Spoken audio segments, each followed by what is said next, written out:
لگنے پر کرنے کے کام کیا ہے؟ ذکر، دعا اور استغفار کی طرف لپکنا، کثرت سے استغفار کرنا، تسبیح، تحمید اور تہلیل کہنا، عذاب قبر سے پناہ مانگنا۔ آپ نے جب طویل قیام کیا تو فراغت کے بعد جو کچھ اللہ نے چاہا اسے بیان کیا اور پھر لوگوں کو حکم دیا کہ وہ عذاب قبر سے پناہ مانگے۔ صدقہ کرنا، سنن نبی داؤد کی روایت میں آتا ہے کہ جب تم یہ کیفیت دیکھو تو دعا کیا کرو، تکبیر بیان کرو اور صدقہ کیا کرو۔ غلام آزاد کرنا، اسماء رضی اللہ عنہ کہتی ہیں کہ نبی صلی اللہ علیہ وسلم نماز کسوف کے موقع پر غلام آزاد کرنے کا حکم دیا کرتے تھے۔ تو کسوف کی نماز دن میں ہوگی اور چاند گرہن کی رات میں ہوگی۔ عبداللہ ابن عمر کہتے ہیں کہ رسول اللہ صلی اللہ علیہ وسلم کے زمانے میں سورج کو گرہن لگ گیا تو رسول اللہ صلی اللہ علیہ وسلم نماز کے لیے کھڑے ہوئے، لوگ بھی آپ کے ساتھ کھڑے ہوئے، تو دوسری رکعت کے آخری سجدے میں آپ ہانپنے اور رونے لگے۔ آپ کہہ رہے تھے لم تعدنی ھذا وانا فیہم، لم تعدنی ھذا ونحن نستغفرک، اے اللہ تو نے مجھ سے اس کا وعدہ نہیں کیا تھا جبکہ میں ان میں موجود ہوں، تو نے مجھ سے اس کا وعدہ نہیں کیا جبکہ ہم تجھ سے بخشش مانگتے ہوں۔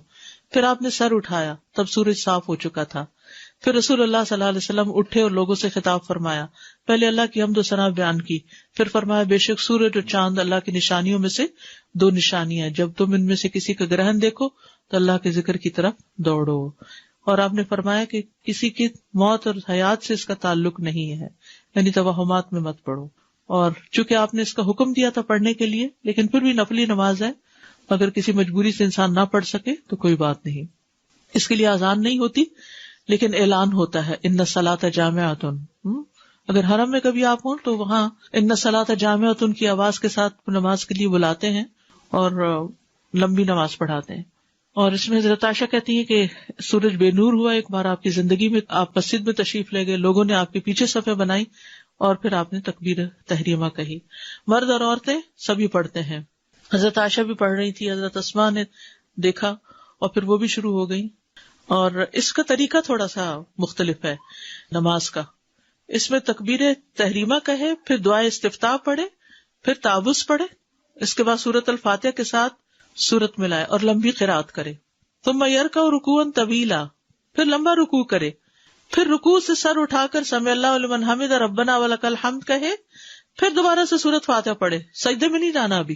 ٹھیک ہے، اور پھر سورۃ فاتحہ کے ساتھ کسی دوسری سورت کو ملا کر لمبی قرات کرے، تاہم پہلی رکعت یا پہلے قیام سے یہ قیام تھوڑا کم ہوگا، پھر دوسری مرتبہ لمبا رکوع کرے لیکن پہلے رکوع سے قدرے کم لمبا ہوگا، پھر رکوع سے سر اٹھائے،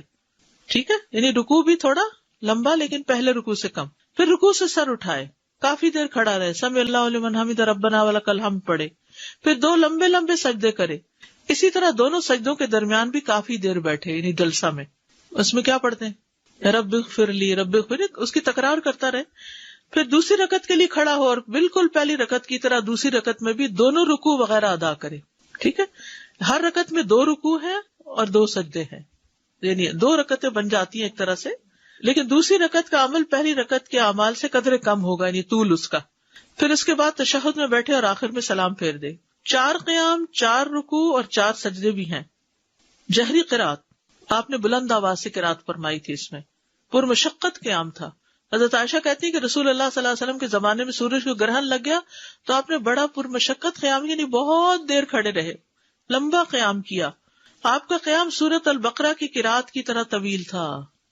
ہم تو پوچھتے ہفتے میں سورۃ بقرہ پڑھ لیں۔ اسماء بنت ابی بکر سے روایت، انہوں نے کہا کہ ایک دن نبی صلی اللہ علیہ وسلم تیزی سے لپک کر گئے، کہا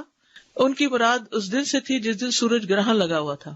تو جلدی میں آپ نے قمیص اٹھا لی، حتیٰ کہ آپ کو چادر لا کر دی گئی تو آپ نے لوگوں کو امامت کراتے ہوئے انتہائی طویل قیام کیا۔ اگر کوئی ایسا انسان آتا جس کو یہ پتا نہ ہوتا کہ آپ قیام کے بعد رکوع کر چکے ہیں تو اس قیام کی لمبائی پر وہ کبھی نہ کہہ سکتا کہ آپ ایک دفعہ رکوع کر چکے ہیں۔